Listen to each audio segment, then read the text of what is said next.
नहीं है और बावजूद उसके आप कह रहे हैं कि बड़ी पॉलिटिकल पार्टियां नहीं कहती।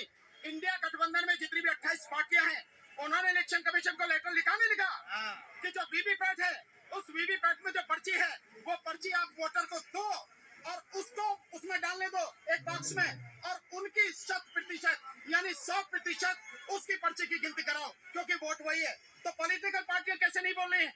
बोल रही हैं पॉलिटिकल पार्टियां। और यही नहीं, सिविल सोसाइटी के लोग बोल रहे हैं। सिविल सोसाइटी के लोग, आपको मालूम है सिविल सोसाइटी ने जो बनाई है, एक कमीशन बनाया, citizen commission on election report EVM और वीवीपैट पे।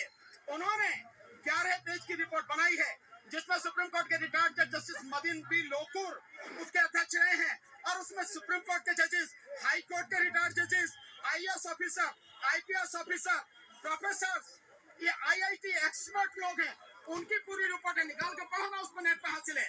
उन सब ने 6,500 लोगों ने साइन करके इलेक्शन कमीशन को दी है। इलेक्शन कमीशन को लोगों को भी बुलाया, एक आदमी इलेक्शन कमीशन से आया, बाकी कोई नहीं आया।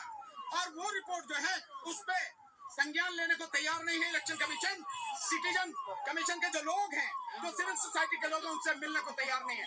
तो जो सिविल सोसाइटी के लोग हैं, जो आम जनता है, जो पॉलिटिकल पार्टियां हैं, सभी समाज को उठा रही है, लेकिन इलेक्शन कमीशन बड़ी हठधर्मिता पर अड़ा हुआ है। एक मिनट में ये और आपको बता दूं, आज का जो ये हालात नजर आ रहे हैं, इससे हमें ऐसा लग रहा है कि इलेक्शन कमीशन को भी मोदी जी ने और अमित शाह साहब ने कहीं बंदी तो नहीं बना रखा। वो हो सकता है मिलना चाह रहे हो इंडिया गठबंधन के लोगों से भी, वो हो सकता है सिविल सोसाइटी के जो अभी सिटीजन कमीशन जो बनी है मदन बी लोकुर साहब के सामने जो एक रिपोर्ट आई है उनसे भी मिलना चाह रहे हो। लेकिन ईडी, सीबीआई, एनकाउंटर और पता नहीं कौन कौन से जज लोया के डर दिखा के इलेक्शन कमीशन को भी डरा रखा हो सकता है। आज ये बात साफ हो रही है कि इसी तरीके से जैसे हमें यहाँ पुलिस से दबाव बनाया जा रहा है, इलेक्शन कमीशन के ऊपर भी तो कहीं दबाव नहीं बना रखा अमित शाह साहब, मोदी जी ने। इस बात का भी आज खुलासा हो जाएगा। इलेक्शन कमीशन को भी अगर दबाव में है तो आजाद कराना उसको देश की जनता का काम है। आज हम इलेक्शन कमीशन को भी पुलिस के दबाव से, अमित शाह साहब के दबाव से, मोदी जी के दबाव से आजाद कराने निकले हैं। और अब मुझे लगता है वो मशीनों से आपको भरोसा किस चीज पे नहीं है? मोदी जी पे नहीं है, ईवीएम पे नहीं है? हमें दोनों पे नहीं है, दोनों पे ही नहीं है। ईवीएम पे देखिए, ईवीएम पे पूरी दुनिया को भरोसा नहीं है और मोदी जी के ऊपर पूरे देश के लोगों को भरोसा नहीं है। अब आप बताइए क्या बात चाहते हैं? सर 3 महीने बचा है चुनाव में, तो क्या लग रहा है 3 महीने के अंदर हट पाएगा? 3 मिनट के अंदर हट जाएगा। जनता चाहेगी तो 3 मिनट के अंदर हट जाएगा। पार्लियामेंट का सेशन कराया था ना स्पेशल, पार्लियामेंट का सेशन हुआ था नई पार्लियामेंट के लिए, कितनी देर लगती है?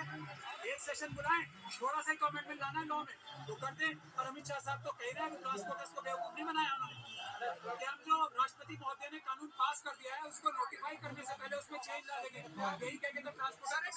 बांग्लादेश में तो चुनाव हो रहा है, बांग्लादेश की बात बाद में करूंगा।